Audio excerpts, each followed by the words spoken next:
ourselves the right way. All right, guys, welcome back to another episode of Two Beers with Ben. I'm your host, Chris Schrum, and this is part two of a two-part interview with Mr. Patrick Sewalk. He is a Nashville-based music maker, and he's more than a music maker, but I'm going to bring that back up just in case nobody's watched the first episode. If you haven't, go back and check it out. So, Mr. Sewalk, if you don't mind, just tell us a little bit about yourself and what we're sipping on. Yeah, hi guys. My name is Patrick. I have a band called Patsy, and I live in Nashville, and I make music, and I like to make music with other people. I play in bands. I like to write songs. And today, for part two of our interview, I brought the Southern Fest beer from Southern Grist. It's a fest beer, so like an Oktoberfest-style beer. Yeah, fest-style lager. Yeah. It is 5.4 ABV, and Southern Grist is a Nashville-based brewery that I can't tell you how long they've been around. They've been around for a while. Yeah, they used to be in the, do you know where Schulman's is? I mean, yeah, you know, because you know where they used to be. But I was just at Schulman's earlier, where this brewery used to be. So it's kind of funny how much they've moved around. Wow, how much they've grown. Yeah. I like I like that glass. Well, thank you. That's cool. I found this online. I thought it was pretty cool. I wish it was a little bit bigger, but it has the old skyline of Nashville, and then Nashville along the bottom. It's pretty cool glass. I just wish it was a little bit bigger. Sure. So yeah, cheers. Cheers. All right. So I decided to pour the whole can in, and I just spilled. Well, that's all right. Oops. That's all right.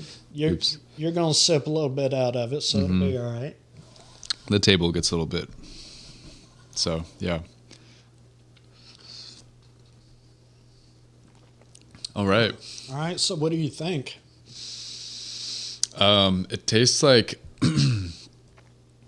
a sourdough bread. Good call. A little sweet, kind of sweet sourdough bread, honestly. Yeah. I'm actually quite happy. Yeah? With this beer. You like it? Okay. Yeah. The sourdough is really up front. Uh-huh. It's a real pretty beer. Yeah, it's clear. Clear and like amber. It's a deep gold amber color. The sourdough's up front. There is a touch of sweetness, but it goes away. Yeah. And then it kind of has like a grainy malt, but it's not too heavy. No. And then that kind of goes away, and the hops pick up on the very, very back side. Okay. Just to kind of clean it up. Yeah.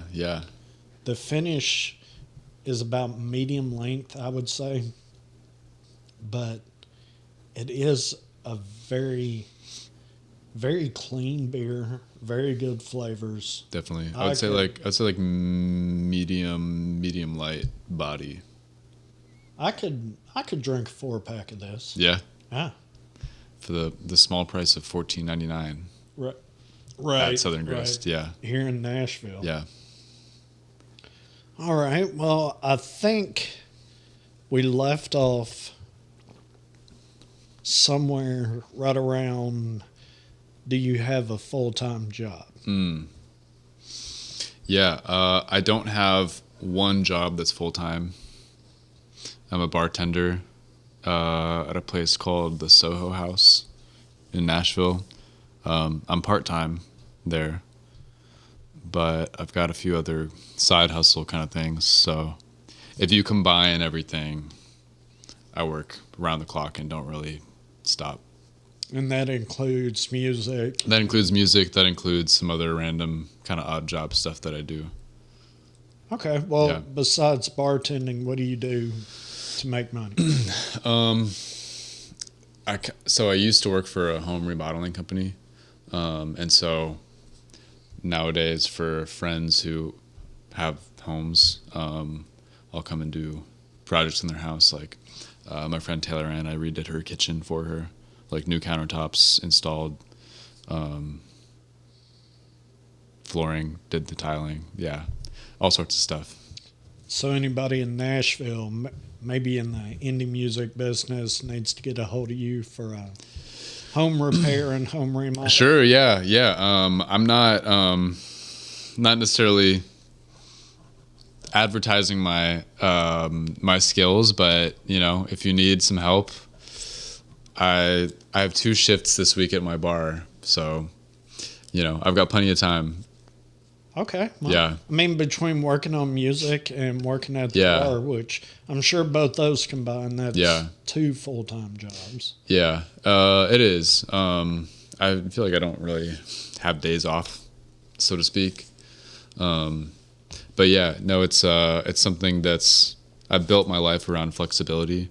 So that's why, bartending and then this home stuff, I can kind of just make my schedule with it. So it works for me. Well, do you think the way you've built your life around the flexibility is something that would benefit other indie artists? Yeah, 100%. I mean, if you're any sort of artist and you're trying to go on tour, like you can't have a day job, or at least you need one that's like they can give you time off when you need. So, yeah, I've just kind of found the work that lets me take time off when I need it. Yeah. And I think that you kind of have to do that if you're trying to at least go on tour, if not, build a life in music. Well, do you think here in Nashville that there are plenty of jobs that are like what you found, where you can work, partial, full-time, part-time or whatever, but when you do get a paying gig somewhere or, maybe a short tour or something like that, they can go to the boss, say, hey, man, this just came up. Can you help me out? Can I have these days? And I'll work these days instead. Or do you think there are plenty of jobs in Nashville like that? Well, there are plenty of jobs in the service industry, and that's like the best and number one place to do that. And that's why so many artists are, work in restaurants. Aside from that, I used to work for a guy doing the home maintenance stuff, and I worked for him because he kind of got it. I could just leave for like a month at a time, and he would welcome me back when I did. But besides service industry and like the kind of like, striking gold with other jobs, I don't know what there is necessarily, That's why so many artists gravitate toward servers, bartenders. Does your job have any influence on your music? Yeah, it definitely does. I'm kind of an introvert by nature, and so it's weird working as a bartender where, strangers will show up to your bar all day, just randomly, and you kind of just have to be a welcoming person because, one, it's just like, it's more fun if you have fun, but of course you're like working for tips at the end of the day. So like, I would say that by forcing myself to kind of like push myself out of my comfort zone as an introvert, it's also like just pushed me out of my comfort zone in other areas. So I feel like more comfortable doing things that are uncomfortable in music, if that makes sense. Yeah. Like whether it's like playing shows and being in front of people that I don't know and talking to people that I don't know, or just like taking a chance on making a song that maybe I wouldn't otherwise. Yeah. It's kind of like an energy thing. If you could only play one instrument the rest of your life, which one would it be and why?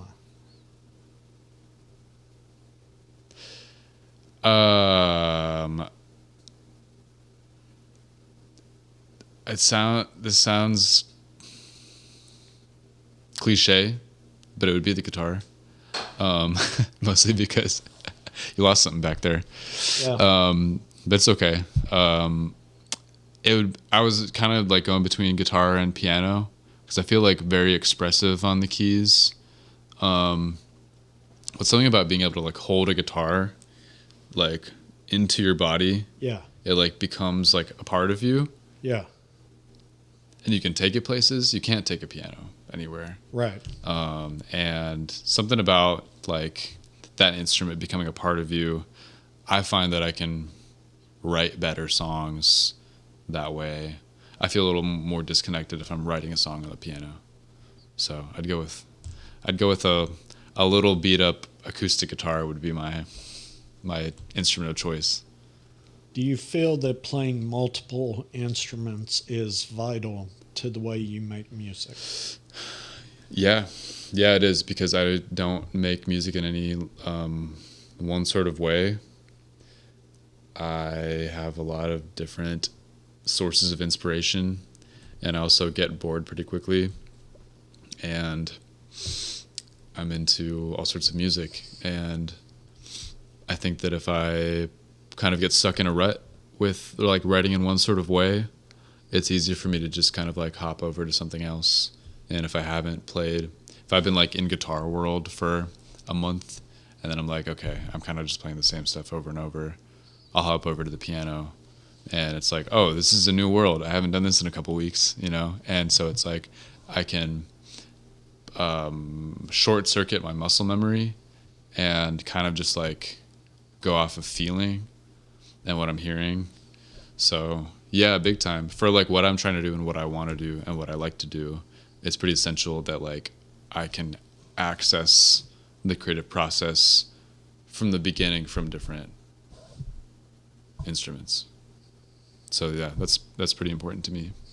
Are there any local artists that you would like to play with? That's so weird that you asked me that right now. I was just thinking, I was like, when am I going to plug my friend's shirt?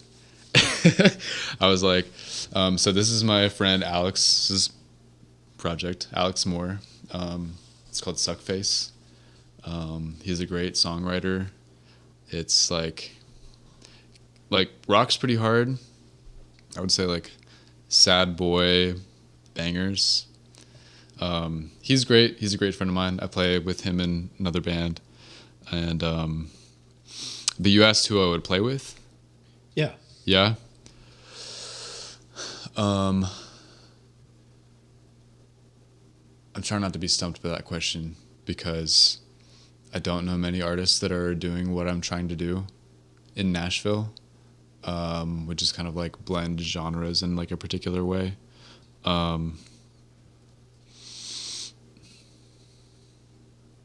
Or maybe a local band that just called you up and said, hey, we need somebody to play this instrument. We're going to do a 2-month tour around the Southeast. Would you be willing?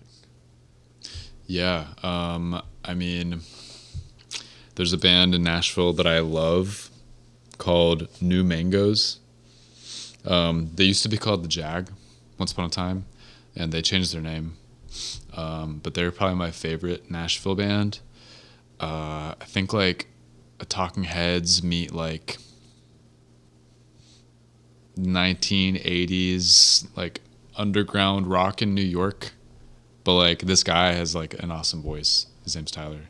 I would love to play on a set with them and also be in that band. So New Mangoes 100% is a big one. It's spelled kind of crazy. It's NU with the dots on it. Yeah. And then Mangoes. So if anyone wants to check them out, they're great. If you could only listen to one album for the rest of your life, which one would it be and why?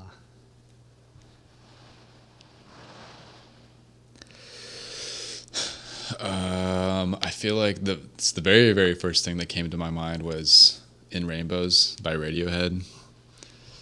And like, I'm trying to think of like what another option would be for me, but that was just such like an awakening moment in my life of music. Like I was in middle school, and I remember like I had never heard of Radiohead. I think I was like in 6th or 7th grade, and they put out that album, and it was like a huge thing at the time. They put it out for free, or it was like pay what you want online. And I just remember like I still remember listening to it like laying in bed and just being like in awe. it's like when you watch The Wizard of Oz and like it's like, oh, this was black and white and now it's color. Yeah. Like felt like that. It was like, whoa, like there's color in music. So I would right now in this moment I would have to say In Rainbows by Radiohead. What musical creative would you like to sit down and have a beer with, alive or dead?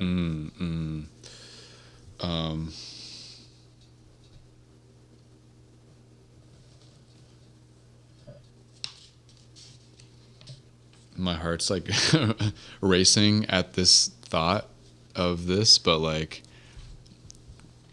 I would just like to sit down with Bob Dylan. Like that's not like an interesting answer, but like, well, no, he's just such an enigma, and like I just think about his career arc and just like how he started off like writing one kind of song, but like he is never ever sold out, so you would say. Yeah. Like he's kind of just always done just like exactly what he's wanted to do, and sometimes that's been to his detriment. And I'm just fascinated by his brain, and like he's so mysterious to me, and I would be like shy and probably like nauseated if I were like sit down for a beer with him, but I would just like want to talk to him and just like, what does he say and think about? Like I just want to know. Well, why would you feel nervous about? Because I feel like I would like he's a genius. And like I would just be like, I would be boring to talk to, you know. Like my one hope would be like, oh, he would walk away from that and it's like that was an interesting conversation. But like, I just don't think I could like provide him anything in that circumstance. Like, you know, Well, you don't necessarily when you're the way I think is that you sit down with someone like that. Yeah. You don't really have to provide anything because you're there to ask questions. You're there to kind of pick their brain. Totally, yeah. And it's more. I feel like I would want to ask him about things that don't have to do with music. Like, I'm sure actually, I don't know this. He's been like interviewed so many times throughout his life. It's like he's heard every question. Like, what I would want to ask him questions that he wanted to be asked, and I don't know if I could figure out what those were. You know what I mean? Well, why not just simply ask him, say, hey, what are 2 questions you've never been asked that you wish someone would ask you, and what are the answers? That's true. If you started with that, he would probably ramble on enough that you could pick 1 or 2 more questions. Sure, yeah. Just out of his answer. Yeah. And you could probably have 2 or 3 beers just if you listen. 2 beers with Bob Dylan, the new podcast. Yeah, I'll see if I can get that one lined up, and I'll let you sit in on it. Yeah, I'd like to be a fly on the wall. But no, I mean that's the reason why I'm not a music journalist. Well, I often wonder when I watch other people's interviews, it seems like they ask just basic questions. And to me, that seems boring. Yeah, If an artist has already been asked, where are you from? And when did you start playing music? They don't want to be asked that again. And to be honest with you, if I've watched their interview, and some 3 or 4 people have asked them that, why do I want to waste my time asking them this? Well, yeah, both of your times, you know. Like, I think interviews meet artists where they are. And to be honest, this is my first podcast. So, like, you're asking me questions that I've never been asked on this kind of format. So, like,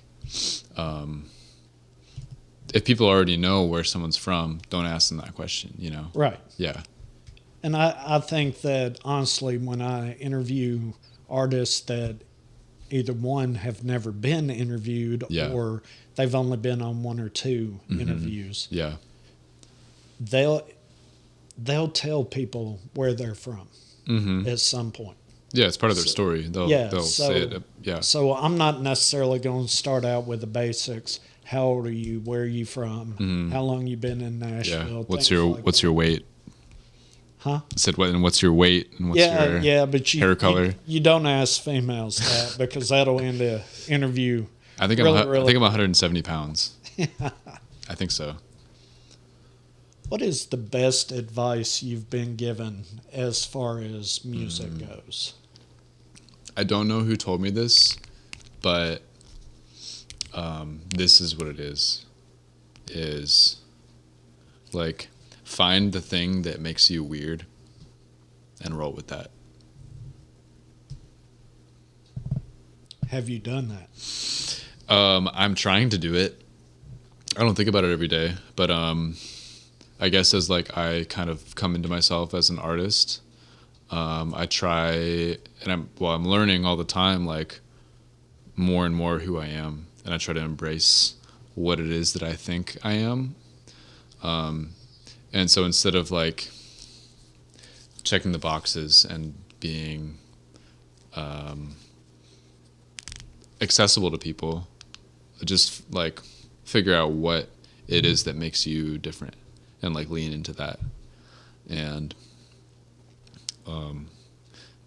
I would say there are ways in my songwriting that I do that like maybe I can't describe, like articulate right now, but like I'm like, okay, that's like an interesting thing that I do, and maybe that's like maybe that's an acquired taste for some people, but like that's how I do it, so I try to lean into that.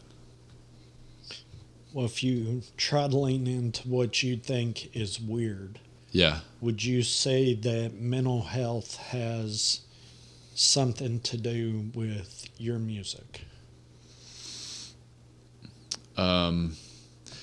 It does.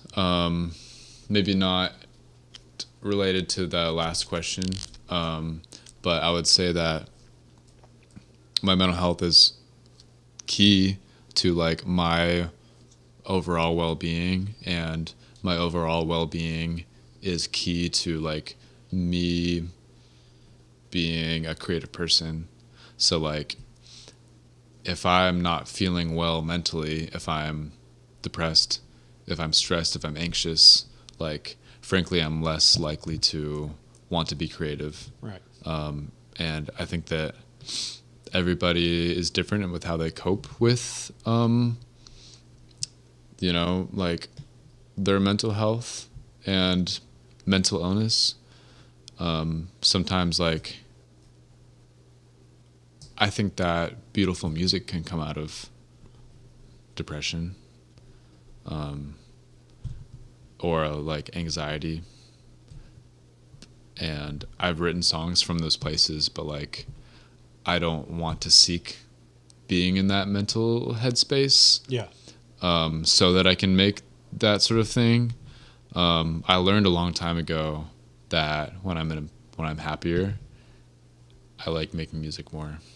So I try to pursue a lifestyle that benefits me mentally, physically, because I want to be a creative person. Do you think mental health is talked about enough in music? It's definitely talked about more than I think it used to. Just in terms of like, I mean,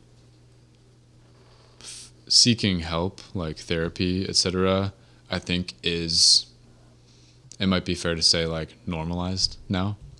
And that hasn't always been the case. Like, I'm 32. When I was in my 20s, I don't know if I would have been comfortable going to see a therapist. I do now, and I've reaped so many benefits from doing that. So I think that it is an ongoing conversation, and I think it's going in the right direction. And I think that there can always be like just a better normalization of talking about mental health. Do you feel that music is changing for the better or for the worse? Wow. That's a great question. I'm going to take a sip of beer before I go into that. All right. Well, I believe I'll join. Yeah. We're sitting right now on just the edge of what is the beginning of an era of like artificial intelligence in all sorts of areas, including music. And there are like going to be some battles in the future, the near and mid future, over like where do organizations and people and consumers stand on like what can we accept in terms of like the proliferation of AI music. I'm getting goosebumps talking about it. So it's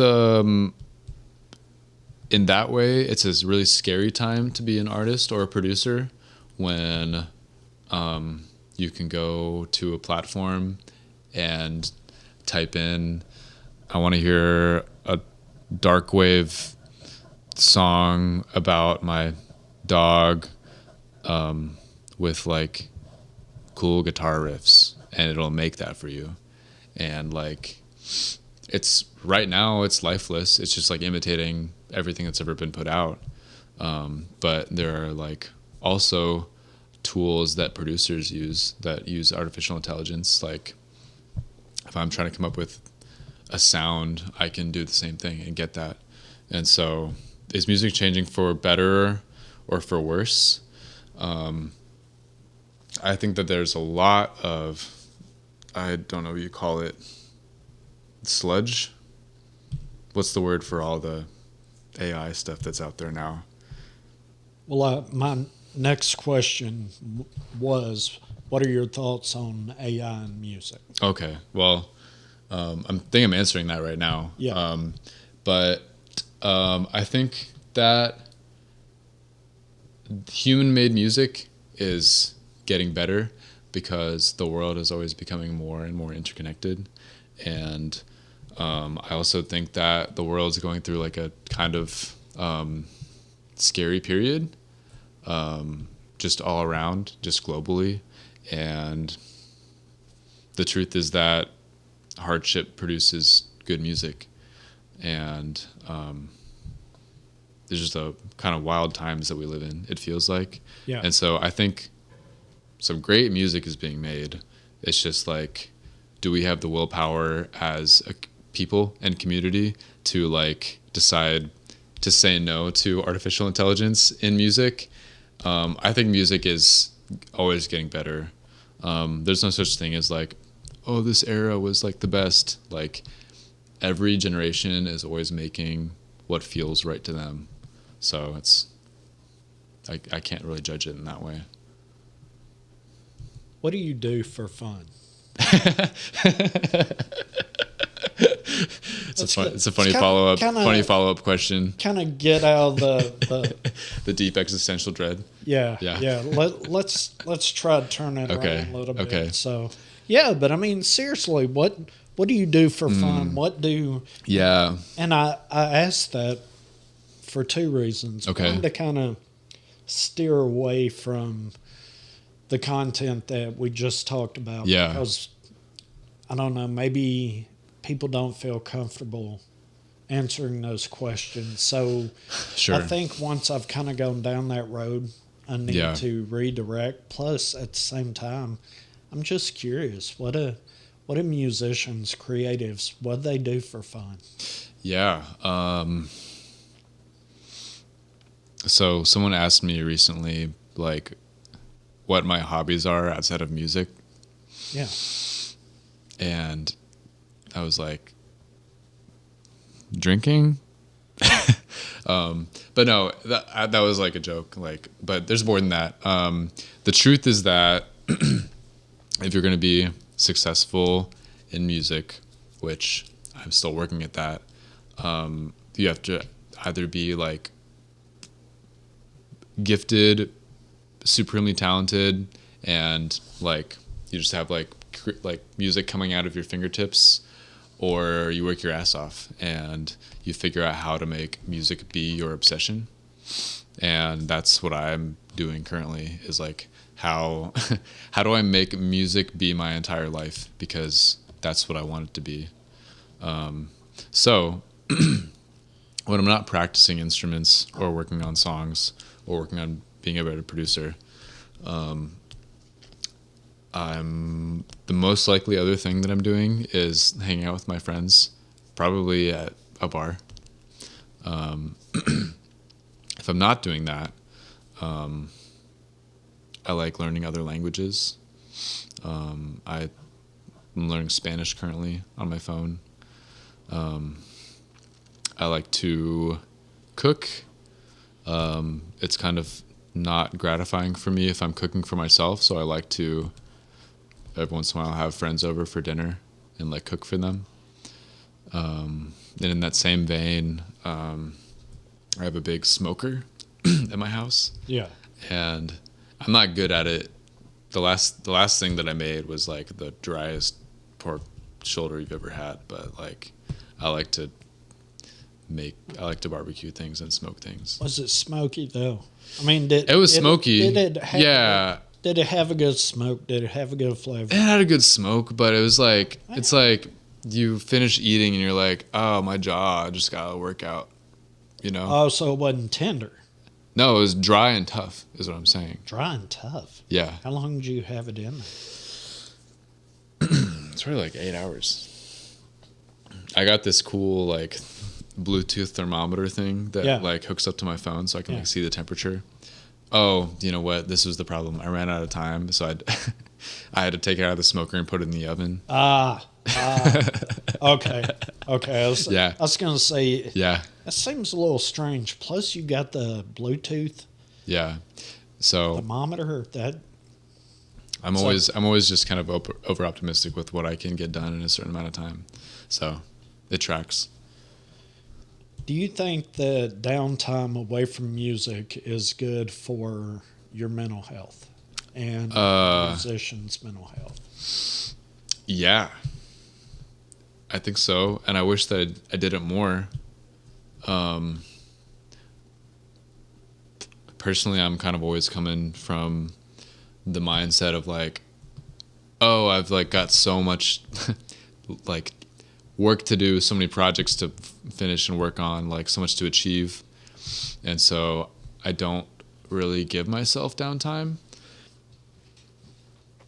But I think that anyone who's creative like needs input from other like facets of art, like if it's film, movies, literature. So yes, I think that you kind of need downtime, and I wish that I like afforded myself more of that, because I think I would benefit from that. I just kind of don't give that to myself. Well, what about taking maybe just a little road trip down to Memphis or Chattanooga? Yeah. Or Gatlinburg just for a couple of days and maybe go see a local band there. Yeah. So you're saying as a consumer, not just simply a consumer. Yeah, okay. Just go to a bar that has a band, grab you a beer, and just let somebody else be the creative instead of you. That's a great idea. I would love to, man, like a 2-day trip to New Orleans would be awesome. Yeah, and I would love that. Just watch other people make music, and I mean, you could call it a working trip because you might get inspired. But at the same time, just go in and say, "Hey, let somebody else entertain." Yes. That would be great. I think you're absolutely right. Similar to your last question, it's just like, I would love to feel like I can afford myself those sort of breaks. Well, it could be a break, but Yeah. it could also be a work trip.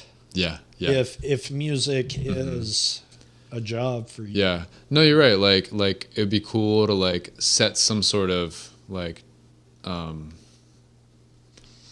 checkpoint or something. Like, hey, once I finish like this EP or something that I'm working on, like I'm gonna take a trip, and that's the reward for finishing that.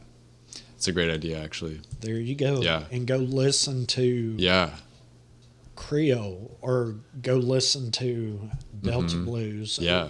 There's so much more music out there. Totally. You never know. You could get inspired to not necessarily change the style of music you create, but say, you know what, let me work on songs in this genre of music that I've never tried. Yeah. Yeah. And you never know. It may be. I mean, you can only benefit from like just absorbing more experience. Yeah. You know? And I mean, if you really enjoyed a show, you might talk to that artist afterward and say, hey, Yeah. great show. I'm an artist from Nashville, came down, blah, blah, blah. Yeah. And, you know, you can make a friend, you can make connections in other cities, different genres of music, and possibly collab later on. Yeah. You know, just, so, I don't know. I think it would be You know fun what? to You know do what? something like that. I'm gonna figure out a trip to New Orleans now. Okay. I like that idea. All right. You Yeah. going to do it this summer? Why not? Why not? See, yeah, you got to do it Why this not? summer, Yeah. Yeah. right? Take some time off. Yeah. Put the instruments down. Yeah. Put the phone down. Go somewhere. Okay. I like that. But make sure they have music Yeah. They will. so you can call it a working vacation. Yeah. That's the point. Excuse me. Who gets to hear your music first whenever you decide it's finished? That's a good question. I have a number of friends that I send things to get. Some friends I send things to get feedback, like, hey, like I want like a critical ear on this. Like, what do you think? And I have some friends that are like valuable for that. I play in a band called Semi Sweet, and my friend Kaylee is the singer.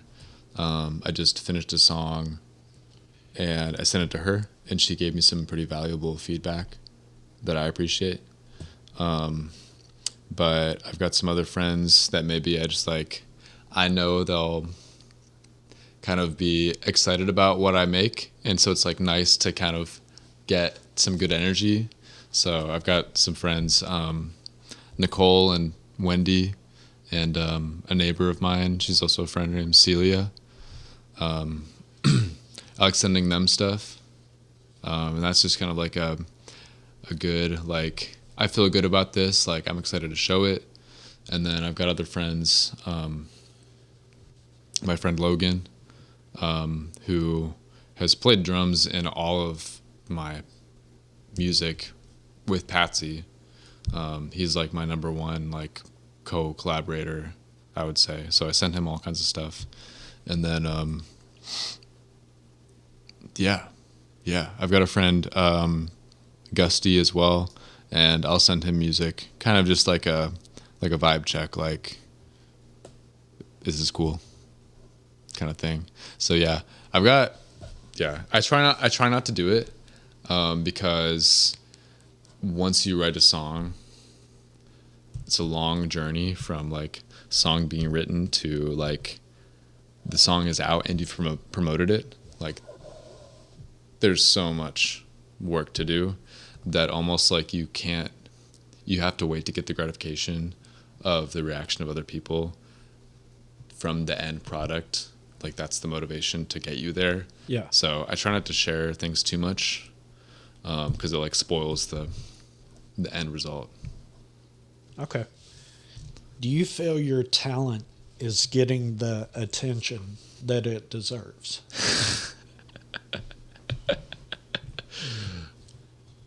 I guess I know the answer. That's an based on impossible that. question to answer. I believe that any creator probably gets as much attention as they deserve. I have a lot of friends who make music that I think are incredibly, incredibly underrated.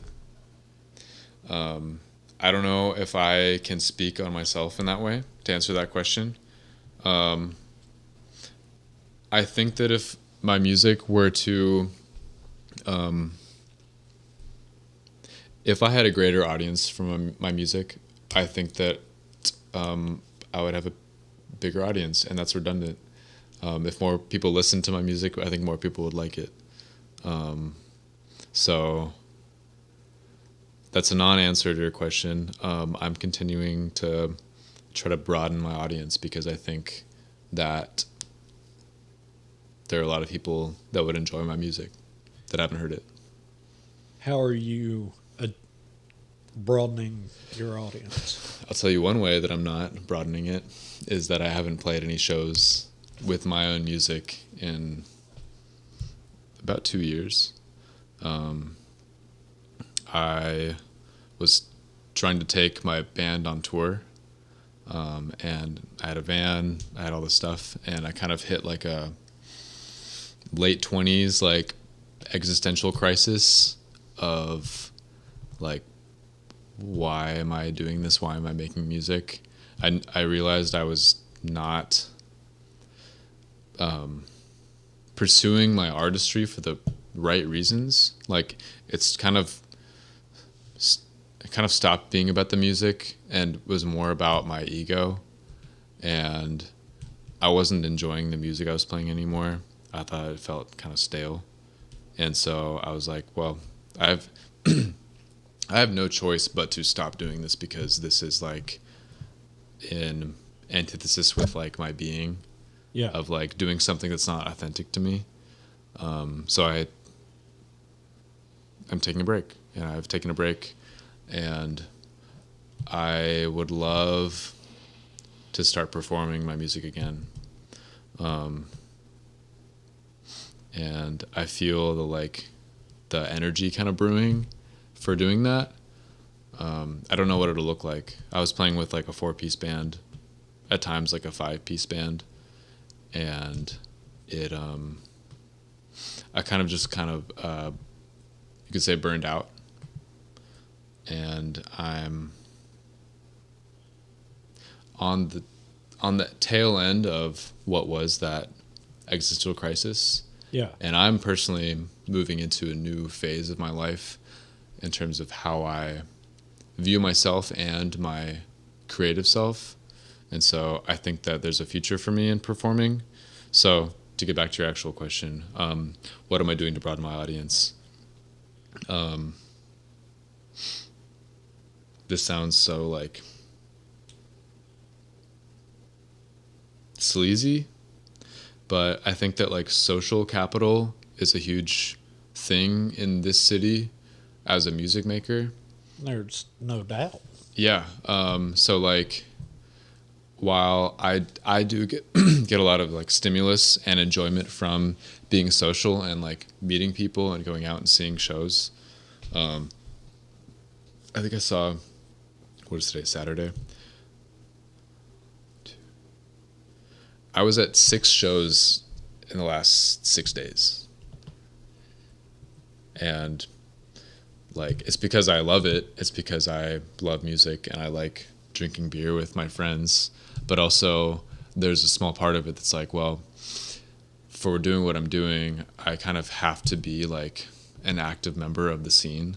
So like, I try to be an active member of the music scene. I completely fail at social media, but I like hang on to like doing a little bit here and there of like posting. And then I've always kind of got like the ball rolling on like new music I'm putting out. And when I put out music, I try to put in the time to like promote it in whatever silly way that I can. So like those are all the ways that I'm trying to like grow my audience, if they're not the best ways. How about this for a silly way to promote your music? Yeah. Get a t-shirt that has a QR code on the front and on the back. Mm-hmm. And that's it. Nothing else. Yeah. People are going to see that and be like, well, I wonder what that is. Take a picture. Boom. I think people would be scared to to scan that. No. You don't think so? No. Oh, really? Somebody, you go to these clubs. Yeah. People drink enough of these. Mm-hmm. They're really going to start wondering. There's going to be a group of them. And one of them is going to say, I'm going to do it. Yeah. They're going to take a picture. It's going to put them on your website, and boom. Yeah. It's going to lead them to the music that you've created. Yeah. So you're not forcing your music on anyone. No. You're giving people the opportunity to find you, to find your music, to find out who you are. But you don't have to be pressured to post on Instagram or Facebook or whatever. Yeah. Yeah. Excuse me. Every day. Sure. You just have to keep your website fresh and just let your t-shirt do all the work for you. Yeah. I mean, I would. I think if I did that in Nashville, that would give me a pretty bad reputation. Why? It's just not a good look. It just feels tacky. Like maybe if I were to do anything like that, maybe I would give those shirts to other people. But I don't think I would want to wear a QR code of my own music. Okay, well, how about this? Why don't you play a show? Put your merch out there. I'll play a show. Put your merch out there, which is a t-shirt just like this. Put a little QR code on it. Okay. So if someone pays you for the shirt, puts the shirt on, someone else takes a picture. I mean, who's doing the promotion? I would love to get paid for people to buy a shirt with a QR code. Well, who's doing the promotion? Yeah. You or them? Yeah, exactly. They're doing the promotion. Okay. And if I buy a t-shirt at your show and I see that on there, I know exactly what I'm doing. Oh, when I wear this, someone's going to take a picture and it's going to lead them to his website. Okay. A true fan is going to bring people to you. And why not make it easy for them? Okay. Something to think about. I think it'd be cool. Not something you have to stick with for years. Yeah. My friend Wendy made, who I referred to earlier as someone that I send music to, she made me a QR code as a surprise once upon a time before I went on a tour. She was like, hey, here's some little leaflets, try it out. Yeah, I did. I put them out. I don't remember if they worked. I forgot how to check if it worked, but it's been done. Get her to make you another. Put it on a t-shirt, play a show, 3-4 shows. All right. And sell that as your merch. Okay. I think it would be cool. It's not something you have to stick with, but sure, yeah. If you could get, I don't know, however many people to buy the shirts, and then someone else takes a picture, that shirt has worked for you 2 times. Yeah. One, the person that bought it, someone took a picture of the code and sent them to your website. Yeah. And the person that bought the shirt is probably either already been to your website or definitely going to go at that point. So one shirt gets you at least 2 people. Okay. So sell 20 shirts, that's 40 people. Minimum. That's math. Yep. And that's I'm not good at math, but I think the beer helps. Maybe. So, I'm about done with this one. If you want to move on to number 2. Yes. You brought I do. A beer from Barrique. Yes, Barrique Brewing and Blending. And I looked the name up before we started, the second half of the show. Okay. And it is pronounced Barrique 10. Barrique 10. Well, Barrique 10 degree.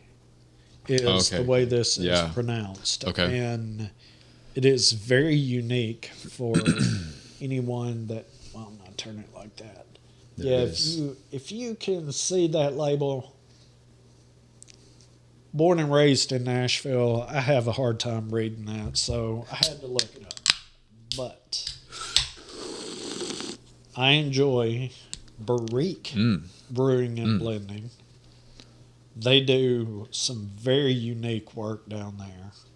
Yeah, my roommate gets a beer from Barrique a lot, and you were saying they do a lot of sours, I think. Yeah. Yeah. But this is a Czech style pale Cool. lager. It is 4.0 ABV. Production time 8 weeks, not 8 week. 8 weeks.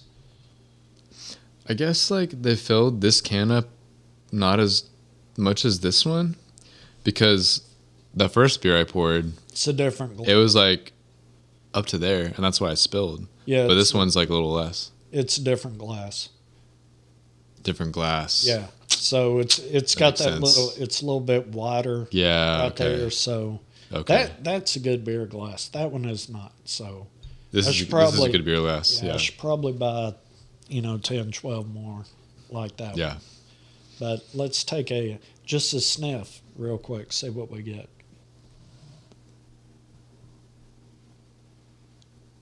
What do you get off this? I get my friend Ryan Schmidt's house that I was friends with in high school, who raised pit bulls in his house, and their house smelled bad because of all these dogs, and that's what I just got. Really? Yeah. I get kind of a caramel malt, Okay. but it's very subtle, very very subtle. I get more of like a pungent, sharp thing. Maybe a floral note on the back end of it. It obviously tastes better than that, but I'm getting like, first thing I think about is like citrus, Oh wow! citrusy.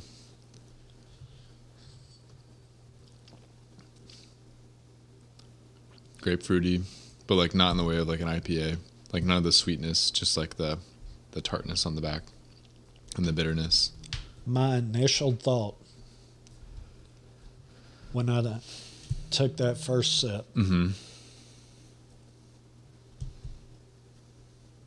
the woods back before Nashville cut them all down. Mm. Go out in the forest, early spring, Okay. sun's coming up, but we had a little rain overnight. Oh, okay. So you have all the new growth. So it's putting off all the different smells. Yeah. But you have that little rain smell Okay. that just follows Okay. everything. A walk through the woods in early spring Mm. is how I would describe this beer. Okay. It's definitely fresh. It tastes fresh. Yeah. Oh, that is delightful. And it has a little bit of a little spice on the back. Mm. You almost have to look for it, but once you find it, Mm-hmm. it's there. Mm-hmm. Man, that's nice. That is. Yeah. Nice work, guys. I like that beer. That's good. All right. What does success look like for you? Success for me looks like me being able to be creative and pay my bills. I studied audio engineering in college, and that's a major. I majored in audio engineering. And with that degree, you can move into a lot of great careers. One of which being like a studio engineer. And I interned at multiple studios and did that sort of thing of like being the intern engineer sort of thing. And I realized that just by being in the studio and working, in itself was like not what I wanted to do. I felt like, to a certain degree, like, okay, sorry to all the engineers out there. It takes a lot of skill and expertise, but what I'm about to say is that I wanted to do something that took like taste and like a real like subjective point of view on the creation, and I wanted to be the person making the thing. I wanted to be the maker, The music maker. and I already lost your question. What was it? What does success look What like? does success look like? So to me, success looks like me being able to make something like from zero to end and be part of the vision. Like, I think I have a good vision for music. I'm gonna laugh when I listen back to this. It's all right.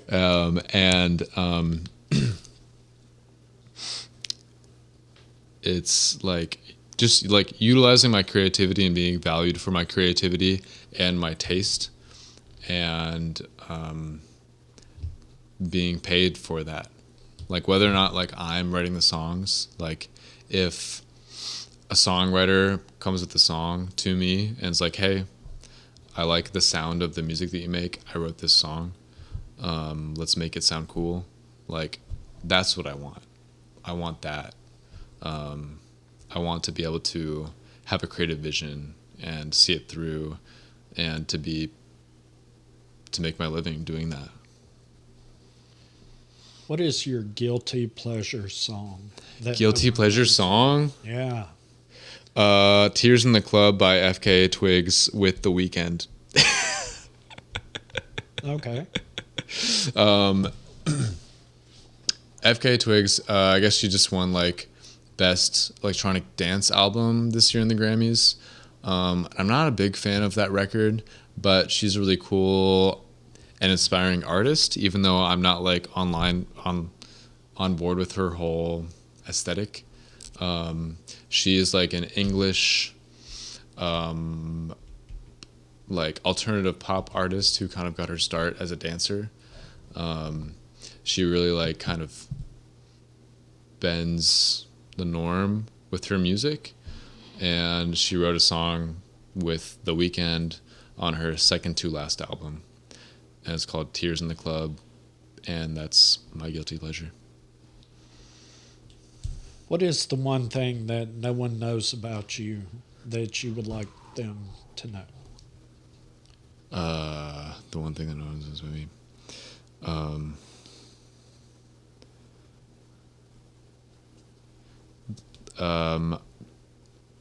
I this is like a TMI thing maybe, but like I compensate for being an insecure person by trying to be good at everything, and that's why I have come to where I am in my musical career of trying to do everything, because that's the only way that I feel good about myself moving through life, is I have to master everything, and it's a burden. Which one of your songs means the most to you, and why?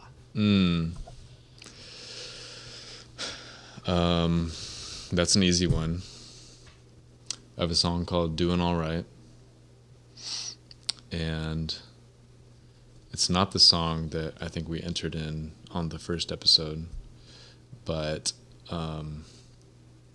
it's funny because I put that song out as a 4-song EP, so 3 other songs, and I really, when I'm making music, much of the time I have this like aesthetic vision of like I want a song to like feel a certain way or like hit a certain way or like be cool.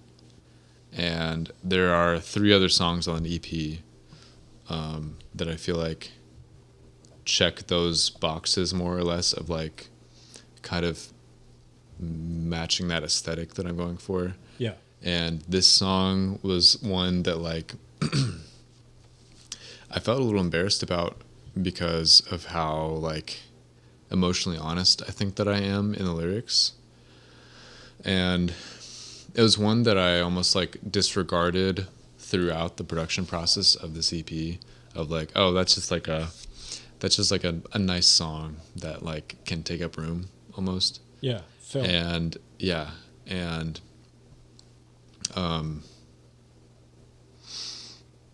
since that song has come out, and I forget what year that even came out, it's been a few years. I've had so many people come to me and say like,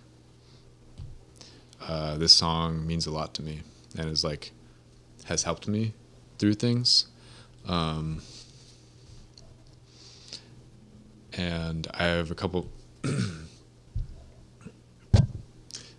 This isn't a flex, but it's like what this song means to me.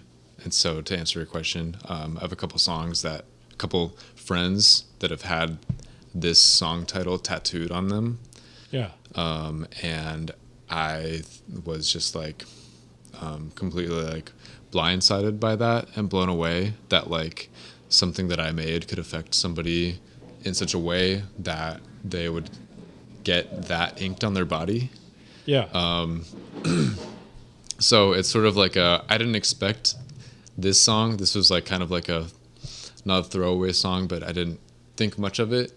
And then it had a big impact on people. So Doing All Right is Well, it seems like a lot of artists will put a filler song on an album, and they're kind of like, yeah, okay, whatever. It's no big deal. We'll go with it. And it turns out to be either the song that just made them or the song that made the album. And it's crazy how, excuse me, you just said that it didn't mean that much, but people actually tattooed that on there. I mean, it is there. Unless they cover it up, it is there. They might. Well, I mean, you know what? I'm just kidding. No, they won't. I'm thinking They if they're won't. watching this, No. I'm just joking with them. They're not going to do that. Yeah. They're not going to cover it up. Because it meant something then, and it'll mean something now. Yeah. They're not going to cover it up. I hope not. Nah, they won't. But I mean, it just means that like, as a creative person, like you aren't a good judge of your work or like at least how that work will connect with people. Right. And so like when you make something and it goes out into the world, like it takes on a life of its own that you have nothing to do with, and people can connect with it in a way that has nothing to do with you, you know? And so that's magical, honestly. They take your song and make it their story. So you're giving them a way to tell their story without telling their story through your music, through your art. And that's why I have always loved music, is because it's like helped me make sense of my life. And I think that's like the best gift that you can get as a creator, is to be able to like, for that to happen with your music for somebody else. What does your music mean to you? My music to me means that I'm not dead. My music to me is like the way that I make sure that I'm okay. I've always kind of had a really hard time expressing myself in the world in public in conversation, and I've always felt a little like ununderstood. So like not misunderstood, but just like not fully understood. Right. And as a quiet person, I've always just felt a need to like take the life that's in my mind and like try to make other people understand that or like feel it, and even like myself like make sense of what's in my brain. And so for me, if I were to ever stop making music, I don't know what that would mean for me. I think maybe that would mean that I ceased to like feel. Yeah. It's just like I'm compelled, and I don't know what else to say. My music to me is like my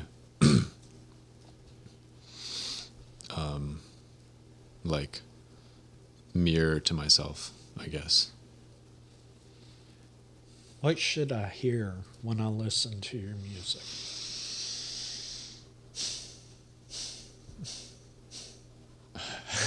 It's a really good question. What should you hear? I make a lot of different kinds of music. On my first album that I put out, I have a song that's just purely acoustic guitar that I wrote about a friend who was moving away. The opening track is kind of like a weird, like dark Beatles-esque song, and I recorded a string quartet throughout the song. So like what I'm asking people to listen to is to like maybe not listen to the music, but to like experience themselves when they listen to it. Yeah. So maybe like you don't have to listen too hard. Of course, like I labor over all of the intricacies of everything, like all the lyrics, all of the mix, all of the instrumentation.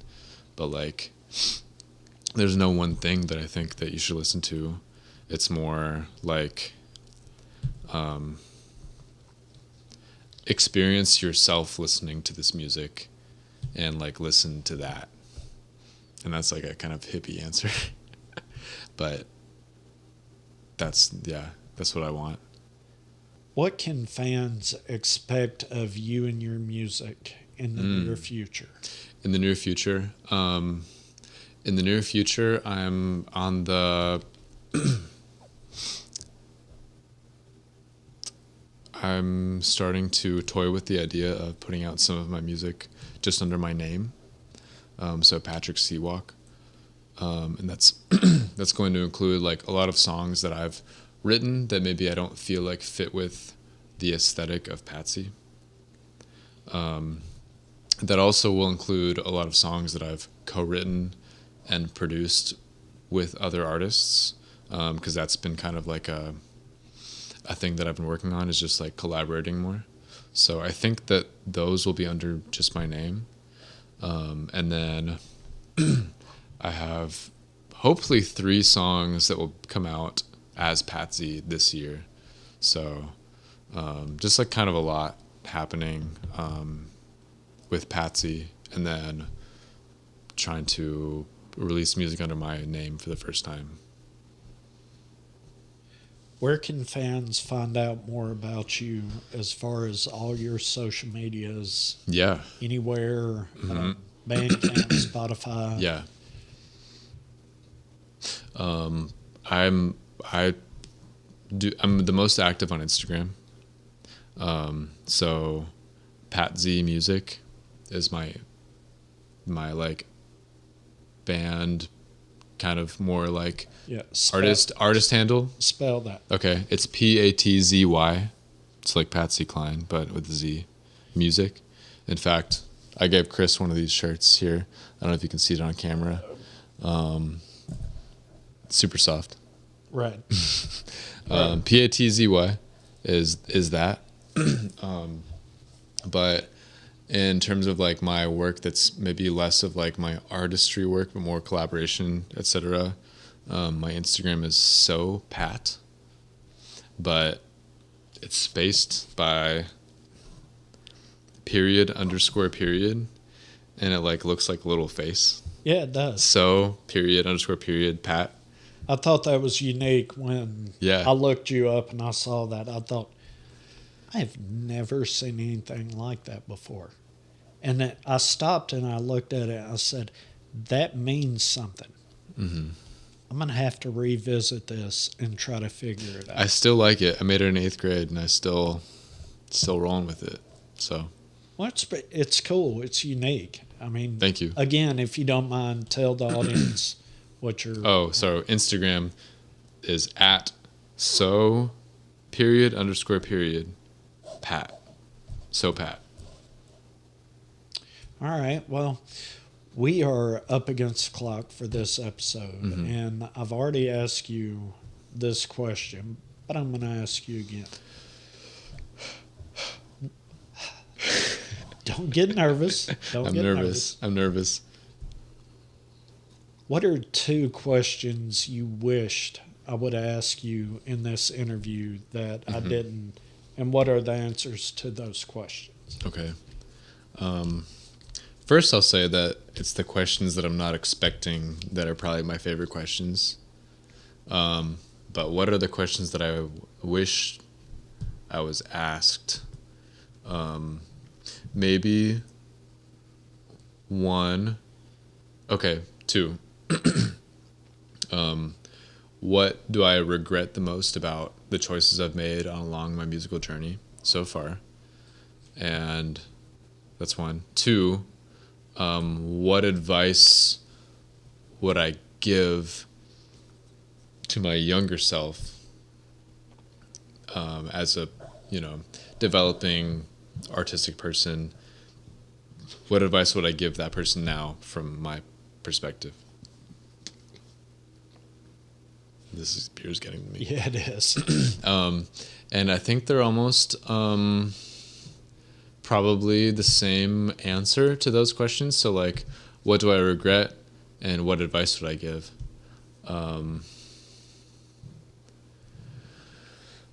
Maybe my biggest regret is that I have lacked the confidence to not care about the judgment of other people.